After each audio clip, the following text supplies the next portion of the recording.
কোরবানির চামড়া বিক্রি হচ্ছে পানির দরে। দাম নির্ধারণের পরও না পাওয়ার অভিযোগ মৌসুমী ব্যবসায়ীদের। নানা কারণে 30% চামড়ার মান নষ্ট হওয়ার দাবি ট্যানারি মালিকদের। 4 দিনের সফরে আজ যুক্তরাজ্য যাচ্ছেন প্রধান উপদেষ্টা। দুর্নীতির অভিযোগ ইস্যুতে ডক্টর ইউনূসের সাক্ষাৎ চান ব্রিটিশ এমপি টিউলিপ। এখনও চিঠি না পাওয়ার দাবি প্রেস সচিবের। অন্তর্বর্তী সরকারের অধীনে সুষ্ঠু নির্বাচন নিয়ে সংশয় বিএনপির। ডিসেম্বরে বদলে এপ্রিলে পিছিয়ে দেয়া নিয়ে প্রশ্ন। ভোট নিয়ে কোনো দেশের হস্তক্ষেপ চায় না জামায়াত। অবহেলিত পথ শিশুদের জীবনে রং ছড়াতে ছুটে চলছে ভ্রাম্যমাণ স্কুল। খেলার ছলে শেখে বর্ণমালা, আঁকে ছবি। রাজধানীর কয়েকটি স্থানে চলছে কার্যক্রম। স্থানীয়দের সহায়তা কামনা।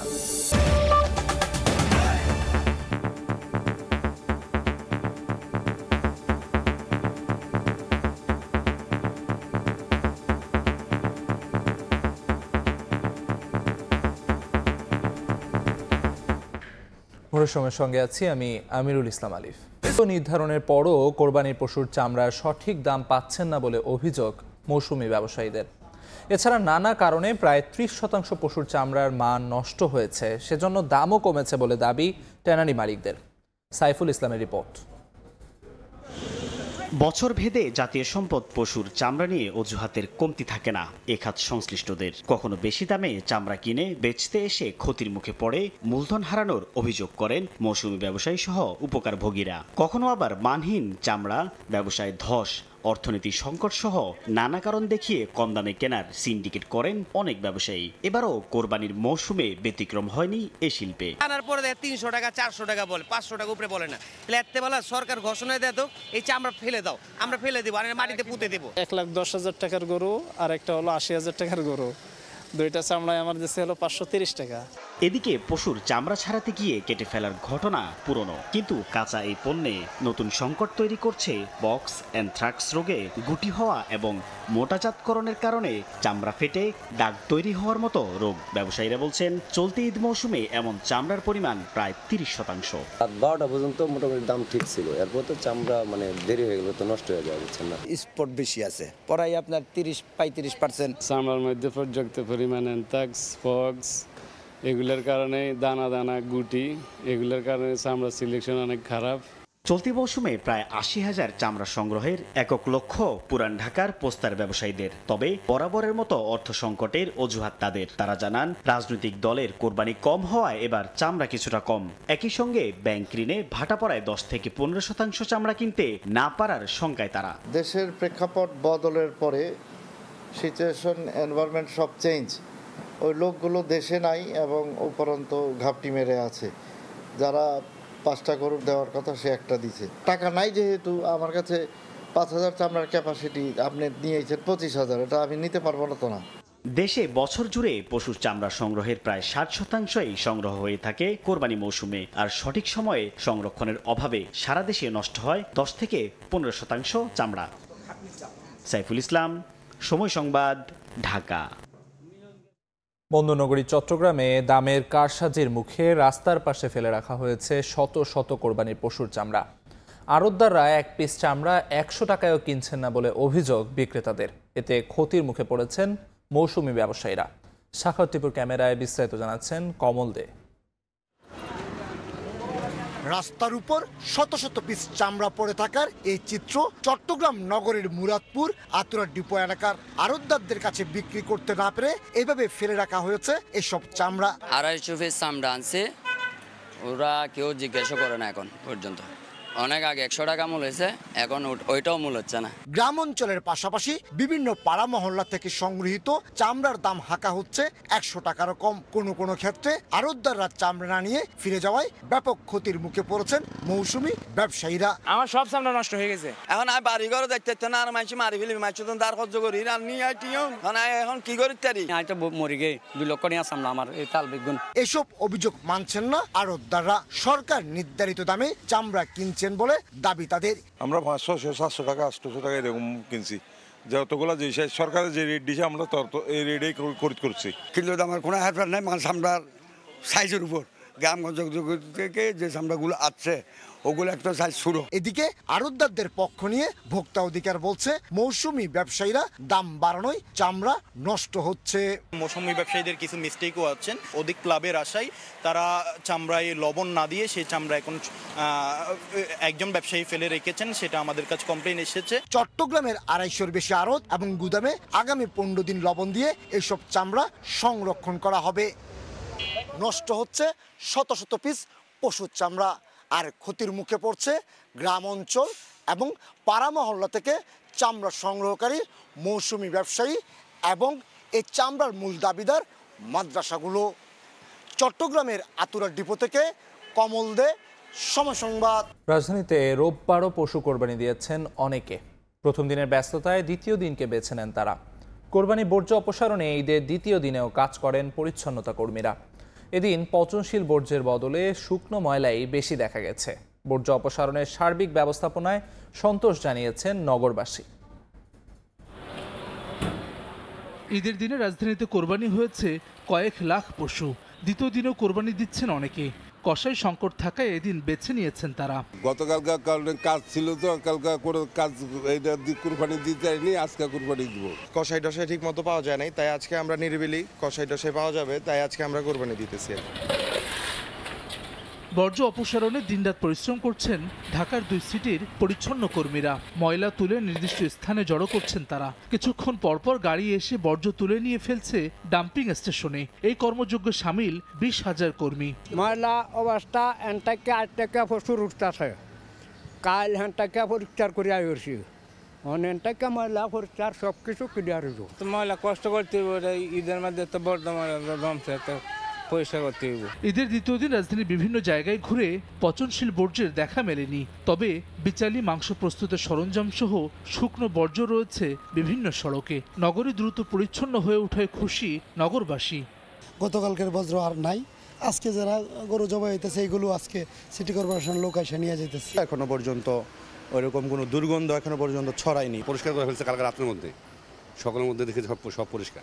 এই সিটি কর্পোরেশনের যে কার্যক্রম খুবই ভালো করছে, কোনো এলাকা কোনো নোংরা নেই, পুরো সম্পূর্ণ নিট অ্যান্ড ক্লিন করে ফেলছে। ঈদের প্রথম দিন 19,500 টন কুরবানির বর্জ্য অপসারণ করেছে 2 সিটি কর্পোরেশন। হাসান ওয়ালি, সময় সংবাদ, ঢাকা। ঈদের ছুটিতে জমে উঠছে রাজধানী সহ আশপাশের বিনোদন কেন্দ্রগুলো। আশুলিয়ার ফ্যান্টাসি কিংডমে নেচে গেয়ে উদযাপন করেছে নানা বয়সী মানুষ। সূর্যের তেজ থাকায় ওয়াটার কিংডমে বেশি উচ্ছ্বাস দেখা গেছে দর্শনার্থীদের। অন্যদিকে চিড়িয়াখানায় বাঘ, হরিণ সহ বিভিন্ন প্রাণী দেখতে ব্যস্ত শিশুরা। মনির হোসেনকে সঙ্গে নিয়ে বিস্তারিত জানাচ্ছেন মায়মুনা হাদিয়া চৌধুরী। নগর জীবনের ব্যস্ততা আর ইট কাঠের শহরের কোলাহল থেকে কিছু সময় মুক্তির জন্যই যেন ছুটে আসা। কেউ এসেছেন বন্ধুদের নিয়ে, কেউ বা শিশু সন্তানকে সঙ্গে নিয়ে। এ রাইড থেকে সে রাইড, ওয়াটার কিংডমের সব জায়গায় চোখে পড়ে শিশুদের বাঁধ ভাঙা উচ্ছ্বাস। এবারও দর্শনার্থীদের মূল আকর্ষণ ওয়াটার কিংডম। গানের তালে নেচে গিয়ে হই হুল্লোড়ে ঈদ উদযাপন করেন দর্শনার্থীরা। ছোটদের সঙ্গে গানের তালে উচ্ছ্বাসে মাতেন বড়রাও। অন্যান্য বারের মতো এবারেও আকর্ষণের কেন্দ্রবিন্দুতে রয়েছে এই ওয়াটার কিংডম। গানের তালে হই হুল্লোড় করে শুধু বড়রাই নয়, খুদেরাও আসলে ঈদ আনন্দ উদযাপন করছেন এখানে। ঢাকার যান্ত্রিক জীবন থেকে একটু রিল্যাক্সিংয়ের জন্য, অবকাশ কাটানোর জন্য আসছি। খুব ভালো লাগতেছে, বাচ্চারা পানি খুব পছন্দ করে, এটা নিয়ে আসছি ঘুরতে। আমি প্রতি ঈদে আসি, অনেক ভালো লাগে। ভালো লাগতেছে, বন্ধু বান্ধব নিয়ে ঘুরতে আসছি 4 জন মিলে। তবে শিশুদের উদযাপনের মাত্রাটা যেন ভিন্ন। অফুরন্ত বিনোদনে তাদের উচ্ছ্বাস বাঁধ ভাঙা। ঈদের মধ্যে অফিসে ছুটি পাওয়া গেছে, বাচ্চাদের নিয়ে তাদের ঘুরতে আসছে এখানে। তাছাড়া তো ছুটি পাওয়া যায় না, নানান ব্যস্ততার কারণে। বাচ্চাদেরকে একটু বিনোদনের দেওয়ার জন্য এখানে আসা। আমরা অনেকগুলো রাইডে বসেছি, আমাদের মজা হয়েছে। চাঁদের দেশটা খুব ভালো লাগবে খুব। এদিকে ঈদ আনন্দ উদযাপনে বিভিন্ন বয়সী মানুষ ভিড় করেন মিরপুরের জাতীয় চিড়িয়াখানায়। বাঘ আর হরিণের খাঁচার সামনে কৌতূহলী দৃষ্টি আর বানরের সঙ্গে খুনসুটিতে ব্যস্ত খুদেদের সঙ্গে রয়েছেন বড়রাও। খুব ভালো লাগছে, বাচ্চাদের জন্য তো আসলে আমাদের আনন্দ। বাঘ দেখেছি, তারপর সিল দেখছি, তারপর উট পাখি দেখছি, তারপর হচ্ছে গিয়ে কচ্ছপ দেখছি, আর হরিণ দেখছি, আর অনেক কিছু। বইয়ের পাতায় দেখা বাঘ ভাল্লুক সামনাসামনি দেখাতে সন্তানকে চিড়িয়াখানায় নিয়ে এসেছেন বলে জানান অভিভাবকরা। মাইমুনা হায়দার চৌধুরী, সময় সংবাদ, ঢাকা। ঈদের দ্বিতীয় দিনে সারা দেশেই বিনোদন কেন্দ্রে উপচে পড়া ভিড়। কক্সবাজার, পতেঙ্গা ও কুয়াকাটা সমুদ্র সৈকতে ঢল নামে পর্যটকের। এছাড়া সিলেটের চা বাগান, সাদা পাথর সহ বিভিন্ন স্পটে ভিড় করেন হাজারো মানুষ। গানের তালে তালে আনন্দে মাতোয়ারা তরুণ তরুণীরা। পর্যটকদের আনন্দ উচ্ছ্বাসে মুখর নরসিংদীর ড্রিম হলিডে পার্ক। ঈদের ছুটিতে ওয়াটার পার্কে বাঁধ ভাঙা উল্লাসে মাতেন সব বয়সী মানুষ। অনেকেই চড়েন প্যাডেল বোটে, ঘুরে ঘুরে দেখেন ভূতের রাজ্য। হিমালয়ের মতো ফ্যান্টম হিল দেখে মুগ্ধ পর্যটকরা। ফার্স্ট টাইম আমি এসেছি, খুব ভালো লাগতেছে, জায়গাটা খুবই ভালো আর খুব এনজয় করছি আমরা সবাই। কক্সবাজার সৈকতে বাঁধ ভাঙা উচ্ছ্বাসে পর্যটকরা। উত্তাল সাগরে গর্তের কারণে লাল পতাকা উপেক্ষা করে মাতেন ঈদ আনন্দে। সমুদ্র স্নানের নিরাপত্তায় লাইফগার্ড কর্মীদের 3 স্তরের নিরাপত্তা ব্যবস্থা রয়েছে। অনেকে উপভোগ করেন হিমছড়ি, ইনানি, পাতোয়ার টেক ও মেরিন ড্রাইভের সৌন্দর্য। সকাল থেকে বিজের মধ্যে আছি, অনেক ভালো লাগতেছে। এখানে খুব ভালো লাগতেছে আমার, আমি প্রথমবার আসছি এখানে, ফ্যামিলি সহ আসছি, অনেক ভালো লাগতেছে, এনজয় করতেছি অনেক। কুয়াকাটা সমুদ্র সৈকতেও আনন্দে মাতোয়ারা পর্যটকরা। ঈদের ছুটিতে পরিবার পরিজন নিয়ে ঘুরতে এসে খুশি সবাই। চট্টগ্রামের পতেঙ্গা সৈকতেও বেড়েছে ভিড়। এদিকে সিলেটের ভোলাগঞ্জ সাদা পাথরের সঙ্গে স্বচ্ছ পানির কলতান উপভোগ করে মুগ্ধ পর্যটকদের নিরাপত্তায় নজরদারি বাড়িয়েছে বিজিবি। ঈদের পর আইসি ঘুরানি তো ভালো লাগে, পরিবারের সব লিয়ে আইসি ভালো লাগতেছে। ঈদের আনন্দ দেশ জুড়ে নিয়ে আসুক মঙ্গল, এমনটাই প্রত্যাশা পর্যটকদের। শামিমা শাম্মী, সময়। সোমবার থেকে পরবর্তী নির্দেশ না দেওয়া পর্যন্ত সচিবালয়ে প্রধান উপদেষ্টার বাসভবন যমুনা ও পার্শ্ববর্তী এলাকায় যে কোনো ধরনের সভা সমাবেশ নিষিদ্ধ করা হয়েছে। রোববার এক বিজ্ঞপ্তিতে এ তথ্য জানিয়েছে ঢাকা মহানগর পুলিশ। বিজ্ঞপ্তিতে বলা হয়, প্রধান উপদেষ্টার নিরাপত্তার স্বার্থে পুলিশ অর্ডিন্যান্স 29 ধারায় অর্পিত ক্ষমতা বলে এই সিদ্ধান্ত নেওয়া হয়েছে। প্রধান উপদেষ্টার বাসভবন ও সচিবালয় ছাড়াও হোটেল ইন্টারকন্টিনেন্টাল মোড়, কাকরাইল মসজিদ মোড়, অফিসার্স ক্লাব মোড়, মিন্টো রোড উল্লেখ করা হয় বিজ্ঞপ্তিতে। 2026 সালের এপ্রিল মাস জাতীয় সংসদ নির্বাচনের জন্য সব দিক থেকে উপযুক্ত সময়, এমনটাই জানালেন প্রধান উপদেষ্টার প্রেস সচিব শফিকুল আলম। সময় সংবাদকে দেয়া সাক্ষাৎকারে তিনি জানান, প্রধান উপদেষ্টা লন্ডন সফরে বাংলাদেশ থেকে যুক্তরাজ্যে পাচার হওয়া সম্পদ ফিরিয়ে আনা প্রধান লক্ষ্য। তিনি বলেন, সেখানে প্রধান উপদেষ্টার সাক্ষাৎ চেয়ে ব্রিটিশ এমপি টিউলিপ সিদ্দিকের চিঠি হাতে পাননি তারা। প্রধান উপদেষ্টা লন্ডন সফরে বিএনপির ভারপ্রাপ্ত চেয়ারম্যান তারেক রহমানের সঙ্গে বৈঠক হবে কিনা তা লন্ডনে গিয়ে বোঝা যাবে বলেও জানান তিনি। 4 দিনের সফরে সোমবার সন্ধ্যায় ঢাকা ছাড়বেন ডক্টর মোহাম্মদ ইউনূস। সবাইকে আমার সালাম জানাচ্ছি। দেশের রাজনৈতিক দলগুলোর দাবির মুখে শুক্রবার জাতির উদ্দেশ্যে দেয়া ভাষণে আগামী জাতীয় সংসদ নির্বাচনের রোডম্যাপ ঘোষণা করেন প্রধান উপদেষ্টা ডক্টর মোহাম্মদ ইউনূস। জানান, আগামী বছর এপ্রিলের মাঝামাঝি অনুষ্ঠিত হবে ভোট। আগামী জাতীয় নির্বাচন 2026 সালের এপ্রিলের প্রথমার্ধের যে কোনো একটি দিনে অনুষ্ঠিত হবে। এপ্রিলের রোডম্যাপে বিএনপি সহ কয়েকটি রাজনৈতিক দল হতাশা প্রকাশ করে। তাদের দাবি, বাংলাদেশের আবহাওয়া ও অন্যান্য কারণে এপ্রিল মাস ভোটের জন্য উপযুক্ত সময় নয়। এপ্রিল মাসের ঘোষণা করেছেন, নিঃসন্দেহে এতে আসলে আমরা নয়, আমার গোটা জাতি হতাশ হয়েছে। তবে সময় সংবাদকে দেয়া একান্ত সাক্ষাৎকারে প্রধান উপদেষ্টার প্রেস সচিব শফিকুল আলম জানালেন, সংস্কার, বিচার ও বাংলাদেশের আবহাওয়া সব মিলিয়ে এপ্রিলের দ্বিতীয় সপ্তাহ ভোট আয়োজনের উপযুক্ত সময়। আমাদের ম্যান্ডেট হচ্ছে রিফর্ম, আমাদের ম্যান্ডেট হচ্ছে ট্রায়াল, আমাদের ম্যান্ডেট হচ্ছে ইলেকশন। এই প্রত্যেকটা জিনিস লক্ষ্য করে চিফ অ্যাডভাইজার এপ্রিলের প্রথমার্ধে টাইম দিয়েছেন। ওই সময়টা আমরা আবহাওয়াবিদরা বলেন যে প্রথম 10 দিন টেম্পারেচার মোটামুটি ঠিক থাকে। এপ্রিল মাসের প্রথম অর্ধটা মানে 14-15 তারিখ পর্যন্ত যে এটা একটা ফ্যান্টাস্টিক টাইম। এ সময় তিনি কথা বলেন প্রধান উপদেষ্টার লন্ডন সফর নিয়ে। জানান, ফ্যাসিবাদী আমলে বিদেশে পাচার হওয়া টাকার বড় অংশ চলে গেছে ইংল্যান্ডে। দেশের পাচার হওয়া টাকা ফিরিয়ে আনা সফরের অন্যতম লক্ষ্য। এছাড়াও ব্রিটেনের রাজা ও সংশ্লিষ্টদের সঙ্গে বাংলাদেশের স্বার্থ সংশ্লিষ্ট বিভিন্ন বিষয়ে আলোচনা হবে। ফোকাসটা থাকবে অ্যাসেট রিকভারি, যে টাকাটা চুরি হয়ে ইউকেতে গিয়েছে সেই টাকাটা কিভাবে আমরা রিকভার করব। এ সময় শফিকুল আলম জানান, প্রধান উপদেষ্টার সাক্ষাৎ চেয়ে ব্রিটিশ এমপি টিউলিপ সিদ্দিকের চিঠি হাতে পাননি তারা। এছাড়াও প্রধান উপদেষ্টার সঙ্গে লন্ডনে বিএনপির ভারপ্রাপ্ত চেয়ারম্যান তারেক রহমানের বৈঠক হবে কিনা তা এখনও ঠিক হয়নি বলেও জানান তিনি। আপনারা যেরকম গার্ডিয়ানে দেখেছেন, আমরাও সেরকম শুনছি, দেখছি বাট অফিসিয়ালি আমাদের কাছে কোনো চিঠি আসেনি। তারেক রহমান বাংলাদেশের সবচেয়ে বড় পার্টির উনি হচ্ছেন লিডার, আর চিফ অ্যাডভাইজার হচ্ছেন ইন্টারিম গভর্নমেন্টের প্রধান। তো ওনাদের মিটিং হলে তো অবশ্যই ভালো তো ভালো একটা মেসেজ।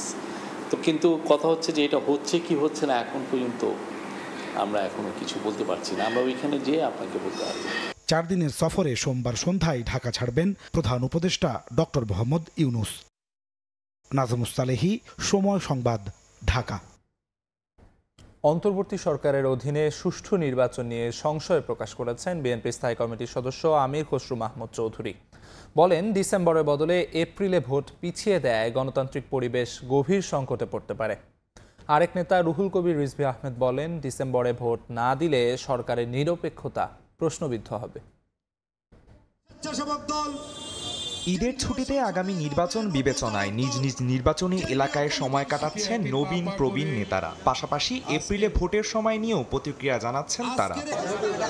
ঈদের দ্বিতীয় দিন দুপুরে নয়াপল্টনে দুস্থদের মাঝে খাবার বিতরণ করেন বিএনপির সিনিয়র যুগ্ম মহাসচিব রুহুল কবির রিজভী। বলেন, ডিসেম্বরে ভোট না দিলে প্রশ্নবিদ্ধ হবে ডক্টর ইউনূসের সরকার। আরো অন্যান্য ছোটখাটো রাজনৈতিক দলের মতো বিএনপিও একটি রাজনৈতিক দল, তা তো নয়। অনেকে ক্ষমতায় আসলেই চিরস্থায়ীভাবে থাকার একটা স্বপ্ন দেখেন। বাংলাদেশে গণতন্ত্র নিজেই এক দুর্ভাগ্যের মধ্যে পড়েছে। অবাধ সুষ্ঠু নির্বাচন নিয়েই যেন গড়িমসি। এদিন দুপুরে চট্টগ্রামে নিজ বাসায় দলীয় নেতাকর্মীদের সঙ্গে মতবিনিময় করেন বিএনপির স্থায়ী কমিটির সদস্য আমির খসরু মাহমুদ চৌধুরী। এ সময় অন্তর্বর্তী সরকারের অধীনে সুষ্ঠু নির্বাচন নিয়ে সংশয় প্রকাশ করেন তিনি। ডিসেম্বরের পক্ষে যেটা মতামত সৃষ্টি হয়েছে সেই মতামতের বাইরে গিয়ে এপ্রিল কেন, এটাই তো প্রশ্ন। যারা এটা প্রভাবিত করে সে জায়গায় নিয়ে গেছে, তাহলে আগামী দিনে তারা এই সরকার তাদের প্রভাব মুক্ত থেকে নিরপেক্ষ নির্বাচন করতে পারবে, এই প্রশ্নটা এখন উঠে চলে আসছে। এটা একটা গভীর সংকট সৃষ্টি করতে পারে বাংলাদেশের রাজনীতিতে, এবং এটার উদ্দেশ্য নিয়ে যথেষ্ট প্রশ্ন ইতিমধ্যে চলে আসছে। নির্বাচনের জন্য এপ্রিল নয়, ডিসেম্বরই উপযোগী বলেও মন্তব্য করেন বিএনপি নেতারা। আদনান তুর্য, সময় সংবাদ, ঢাকা। নির্বাচন নিয়ে কোনো দেশের হস্তক্ষেপ কাম্য নয় বলে মন্তব্য করেছেন জামায়াতে ইসলামের আমির ডাক্তার শফিকুর রহমান। রোববার দুপুরে মৌলভীবাজারের কুলাউড়া পৌরসভার মিলনায়তনে মতবিনিময় সভায় তিনি আরও বলেন, শহীদের রক্তের অমর্যাদা হয় এমন নির্বাচনও চায় না তার দল। এ সময় সরকার সুষ্ঠু ও সুন্দর নির্বাচন দেবে বলে প্রত্যাশা জানান জামায়াত আমির। মতবিনিময় সভায় অংশ নেন দলের বিভিন্ন পর্যায়ের নেতাকর্মীরা।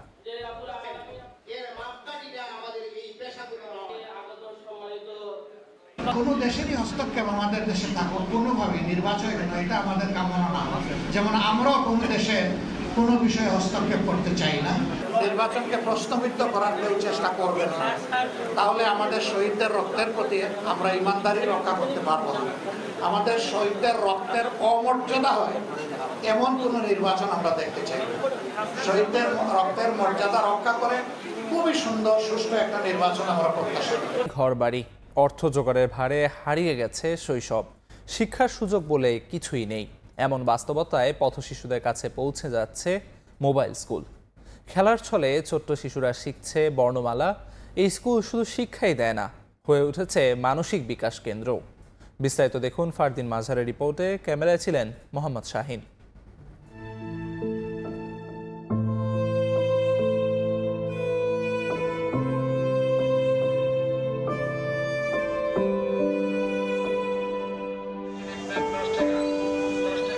ধুলো জমেছে শৈশবে, কাঁধে স্কুল ব্যাগের বদলে বাদামের ঝুলি। বিবর্ণ জীবনের শুরু পথে তবু এগিয়ে চলা। ক্লান্তিতে ছোট্ট শরীর এলিয়ে পড়ছে রেল স্টেশনে, পার্ক কিংবা ফুটওভার ব্রিজে। পরিবার টানতে টানতে হারিয়ে গেছে শৈশবের রংটাই। আম্মু তো মনে করেন সারাদিন একলা করতে পারে না দোকান, এখন অভাবে সংসার কি করব, তার জন্য একটু বসা লাগে। ফুল বেচতে খাই, ফুল না বেচলে চলবে কেমন? বাপ নাই দেখে করতে পারিনি, পড়াশোনা করলে মারা দেখবো। এখন আমরা সবাই মোবাইল স্কুলে আসি, ঠিক আছে? সবাই উঠে আসো মোবাইল স্কুলে যাবো আমরা।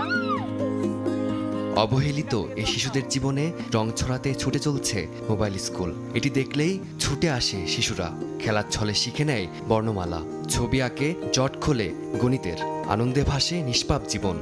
পড়ালেখা ছাড়া এখানে এসে ছবি বা গান, আমার এখানে ছবি আঁকতে ভালো লাগে। আমি এই পাখি আঁকানো শিখেছি লিডু স্কুলের থেকে।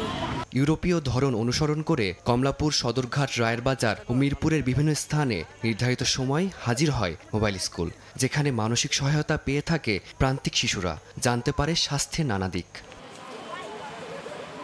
শিক্ষকরা বলছেন এটা শুধু স্কুল নয়, শিশুদের ভ্রাম্যমাণ আশ্রয়ের জায়গাও। মানবিক বাস্তব মূল্যবোধ নামে একটা কারিকুলাম আছে, যেটা লিডো তৈরি করেছে। সেই কারিকুলামের মাধ্যমে আমরা এবং মোবাইল স্কুলের মাধ্যমে এই কারিকুলামটা একসাথে অ্যাপ্লাই করি, যেন হচ্ছে শিশুরা যেন আনন্দ পায়। যখন শিশুরা রাস্তা থেকে উদ্ধার হতে চায় না বা রাস্তায় থাকতে চায়, তাদেরকে আমরা কিভাবে এই মোবাইল স্কুলের মাধ্যমে আরও মোটিভেট করতে পারি এবং রাস্তায় থেকে কিভাবে তারা তাদের জীবিকা নির্বাহ করবে বা কিভাবে তারা ইনকাম করবে, সেই বিষয়গুলো নিয়ে আমরা ফোকাসিং দেওয়ার চেষ্টা করছি। নিজেদেরকে কিভাবে সমাজে 8-10টা মানুষের মতো তারা প্রতিষ্ঠিত করতে পারে, সেই বিষয়গুলো নিয়েও এখানে আমরা তাদের সাথে আলোচনা করি। মোবাইল স্কুল কর্তৃপক্ষ বলছে কার্যক্রম বাড়াতে দরকার পৃষ্ঠপোষকতা। রাষ্ট্র ক্ষমতায় যারা আছেন, রাষ্ট্রীয় ব্যবস্থাপনায়, পাশাপাশি বিভিন্ন বড় বড় কোম্পানি, এরা যদি ঠিক পৃষ্ঠপোষকতা করে ঠিক সময় ঠিকভাবে, তাহলে আমরা ছাড়াও আরও অনেকে হয়তো এই অ্যাপ্রোচটা নিয়ে কাজ করা সম্ভব বা কাজ করতে পারবে। কারণ এই মোবাইল স্কুলের মাধ্যমে ঝরে পড়া শিশুদের খুব নিকটে যাওয়া যায়, কাছে যাওয়া যায় এই প্রক্রিয়াটা দিয়ে। কার্যক্রম পরিচালনায় আইন শৃঙ্খলা বাহিনী সহ স্থানীয়দের সহায়তা চান স্কুল পরিচালনাকারীরা। পথের ধুলোয় মিশে থাকা এই পথশিশুরা এখন আলোর পথে হাঁটছে। মোবাইল স্কুলের পাঠশালায় তারা ফিরে পেয়েছে হারানো শৈশব আর কিছু স্বপ্ন দেখার সাহস। বইয়ের পৃষ্ঠা সবকিছু হয়তো তাদের এখনও পুরোপুরি জানা হয়নি, কিন্তু এই মোবাইল স্কুলের মাধ্যমে তারা জীবনের পাঠ শুরু করেছে ঠিকই। এখন সময় এসেছে পুরো সমাজকেই তাদের পাশে দাঁড়ানোর, কারণ সুযোগ পেলেও ওরাও পারবে। ফারদিন মাঝার, সময় সংবাদ, ঢাকা। স্বজন ও আহতদের সঙ্গে ঈদ উৎসব উদযাপন করেছে পঞ্চগড় জেলা বিএনপি। রোববার বিকেলে বোদা উপজেলার পাঁচপীর ইউনিয়নে এই ঈদ উৎসব উদযাপন করা হয়। এ সময় উপস্থিত ছিলেন জুলাই আন্দোলনে প্রাণ হারানো জেলার 5 জনের স্বজন সহ আহতরা। আরও উপস্থিত ছিলেন বিএনপির গণতান্ত্রিক আন্দোলনে নিহত শহীদ আরেফিনের পরিবারের সদস্যরাও। শেখ হাসিনাকে দ্রুত দেশে ফিরিয়ে সর্বোচ্চ শাস্তি নিশ্চিতের দাবি জানানো হয়। অধিকাংশ রাজনৈতিক দলের মতামতকে তোয়াক্কা না করে শুধুমাত্র জামায়াত এবং এনসিপির মতামতকে প্রাধান্য দিয়ে যদি নির্বাচনে যাওয়া হয়, তবে এটি সরাসরি জুলাই গণ অভ্যুত্থানের পরিপন্থী বলে মন্তব্য করেছেন ছাত্রদলের সভাপতি রাকিবুল ইসলাম রাকিব। রোববার বিকেলে ময়মনসিংহের নতুন বাজার এলাকায় ময়মনসিংহ জেলা দক্ষিণ ছাত্র দলের দলীয় কার্যালয় উদ্বোধন শেষে একথা বলেন রাকিব। তিনি আরও বলেন, ছাত্র শিবির যদি ইতিহাসের মিথ্যা বয়ান তৈরি করতে চায়, তাহলে ক্যাম্পাসে ক্যাম্পাসে তাদের প্রতিহত করা হবে।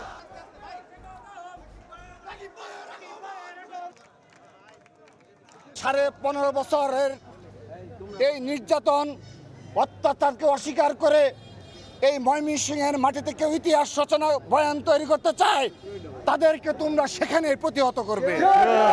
প্রতিটি ক্যাম্পাসে ক্যাম্পাসে তাদেরকে প্রতিহত করা হবে। দুর্যোগ মোকাবিলায় বরিশাল বিভাগ জুড়ে নেই পর্যাপ্ত আশ্রয়কেন্দ্র। যা আছে তার প্রায় অর্ধেকেই সংস্কার প্রয়োজন। ঘূর্ণিঝড় সহ যে কোনো বড় দুর্যোগ আতঙ্কে থাকেন কয়েক লাখ মানুষ। বিস্তারিত অপূর্ব উপর রিপোর্টে।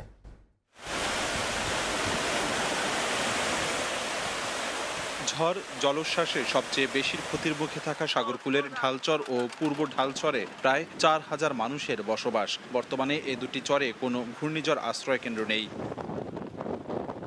মেঘনা ও তেঁতুলিয়া নদীর তীরবর্তী 9টি চরে নেই কোনো ঘূর্ণিঝড় আশ্রয় কেন্দ্র। তথ্যমতে দ্বীপ জেলা ভোলার 20 লাখ মানুষকে ঝড় জলোচ্ছ্বাসে নিরাপদ আশ্রয়ের জন্য সাইক্লোন শেল্টার ও স্কুল কাম সাইক্লোন শেল্টার রয়েছে 869টি। কয়েক লাখ পশুর জন্য মাটির কিল্লা আছে মাত্র 14টি। অপর্যাপ্ত আশ্রয় কেন্দ্র নিয়ে উদ্বিগ্ন উপকূলের লাখো মানুষ।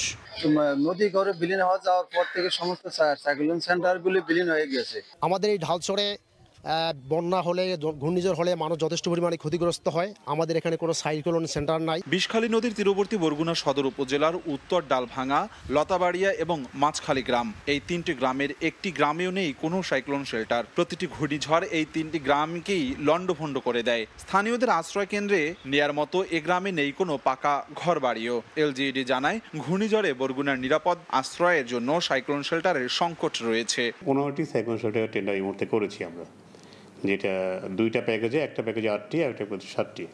সদরে 5টি, বেটাগিতে 3টি, তালতবিতে 4টি, বামনায় 1টি এবং পালাকুড়ায় 2টি।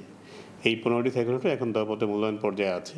খুব শীঘ্রই হয়তো আমরা ঠিকাদারকে মাঠে নিতে পারবো। উপকূলীয় দুর্যোগ ঝুঁকিপূর্ণ জেলা পটুয়াখালীতে বর্তমানে যে কটি আশ্রয়কেন্দ্র রয়েছে তাতে জেলার 10 ভাগের 1 ভাগ মানুষেরও জায়গা হয় না বলে অভিযোগ। আমাদের কাছাকাছি কোনো সাইক্লো সেন্টারও নাই যে আমরা বন্যা হইলে সাইক্লো সেন্টারে নিরাপদ আশ্রয় নিব। আমরা পায়রা নদীর তীরে বাস করি, আমাদের একটা সাইক্লো সেন্টার খুব দরকার। তবে সরকার সতর্ক আছে উল্লেখ করে মেরামত ও নতুন করে আশ্রয় কেন্দ্র তৈরির চেষ্টা চলছে বলে জানিয়েছেন বরিশাল বিভাগের কমিশনার। কোথাও কোথাও একটু মেরামতের প্রয়োজনীয়তা দেখা দিয়েছে, আমরা এগুলো একটু যোগাযোগ করেছি যেন বিশেষ করে সাইক্লোন সেন্টারগুলো মেরামত করা হয়। বিশেষ করে ওই সাইক্লোন সেন্টারে যে ওয়াশরুমগুলো আছে এগুলো যেন একটু ইউজেবল হয়। এটা হলে হবে কি, এখন যেহেতু একটা দুর্যোগপূর্ণ সিজন, এই সিজনে যে কোনো সময় যে কোনো দুর্যোগ হলে যেন আমরা তাৎক্ষণিকভাবে মোকাবিলা করতে পারি। বরিশালে 541টির মধ্যে 200টির বেশি সংস্কার বা মেরামত দরকার। পটুয়াখালীতে 840টির মধ্যে 58টিকে সংস্কার করতে হবে। সবচেয়ে বেহাল অবস্থা পিরোজপুরের 266টির মধ্যে 200টিকেই সংস্কারের তালিকায় আনতে হয়েছে। আর বরগুনায় 673টি আশ্রয় কেন্দ্রের 550 মেরামত করতে হবে। 6 জেলায় 3295টি কেন্দ্রের 1071টি মেরামত করতে হবে সরকারি পর্যবেক্ষণে। বিভাগে নতুন করে অন্তত 388টি আশ্রয় কেন্দ্র করার চাহিদা তৈরি করেছে মাঠ প্রশাসন। অপূর্ব অপু, সময় সংবাদ, বরিশাল। বর্ষা মৌসুম আসার আগেই আতঙ্কিত পিরোজপুরের নদী পাড়ের মানুষ। টেকসই বেড়িবাঁধ না থাকায় প্রতি বছরই বিস্তীর্ণ এলাকা তলিয়ে ক্ষতিগ্রস্ত হয় ফসল, মাছের ঘের। তবে বরাদ্দ পেলে ক্ষতিগ্রস্ত বেড়িবাঁধগুলো মেরামতের আশ্বাস পানি উন্নয়ন বোর্ডের। জিয়াউল হকের তথ্য, ছবিতে রিপোর্ট।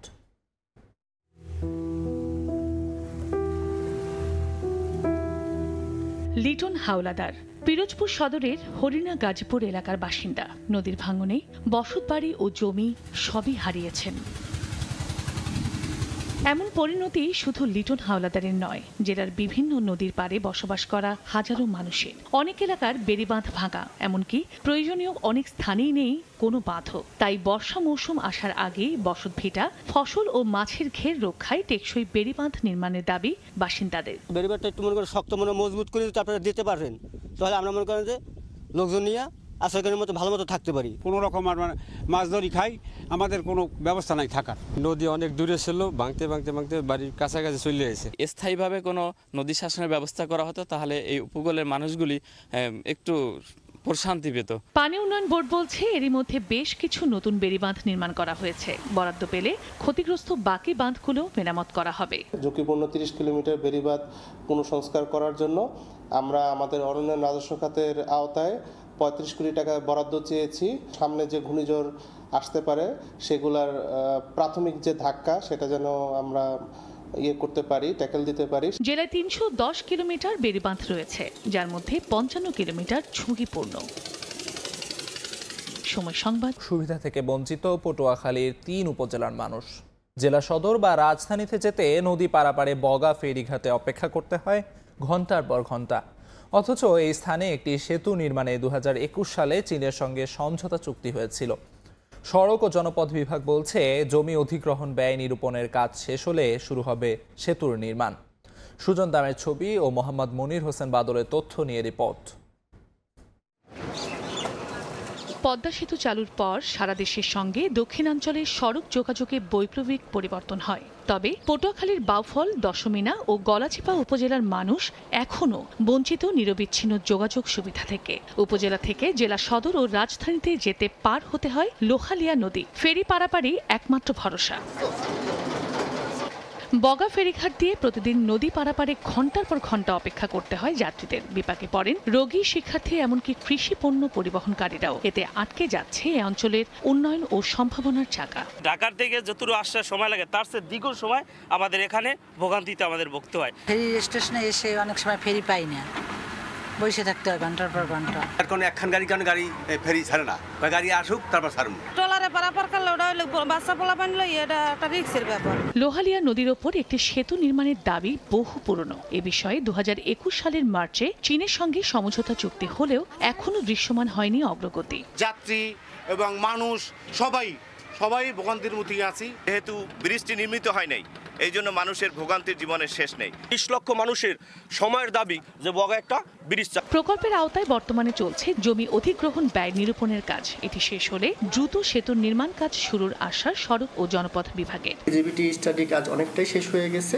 এবং ওই যে সয়েল টেস্টের বিষয়টা এখন কিছু বাকি আছে। ফিজিবিলিটির মাধ্যমে আমরা একটা ডিপিপি প্রণয়ন করব, পরবর্তীতে বিদেশি অর্থায়নের মাধ্যমে ইআরডিকে ইনভলভ করে ওইটা করা হবে। এটা পাইপলাইনে আছে। প্রতিদিন লোহালিয়া নদীর বগাঘাট দিয়ে 800 থেকে 1000 যানবাহন পারাপার হয়।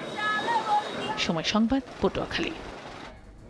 নির্মাণের 23 বছরেও সংস্কার হয়নি বরগুনার সরকারি আশ্রয়ণ প্রকল্পের 37টি ব্যারাক। ভূমিহীন হতদরিদ্রদের জন্য নির্মিত এসব ঘর এখন বসবাসের অনুপযোগী। এছাড়া পয় নিষ্কাশন সহ নানা সমস্যায় জর্জরিত আশ্রয়ণ প্রকল্পের বাসিন্দারা। রুবেল হোসেনের ছবিতে সাইফুল মিরাজের রিপোর্ট।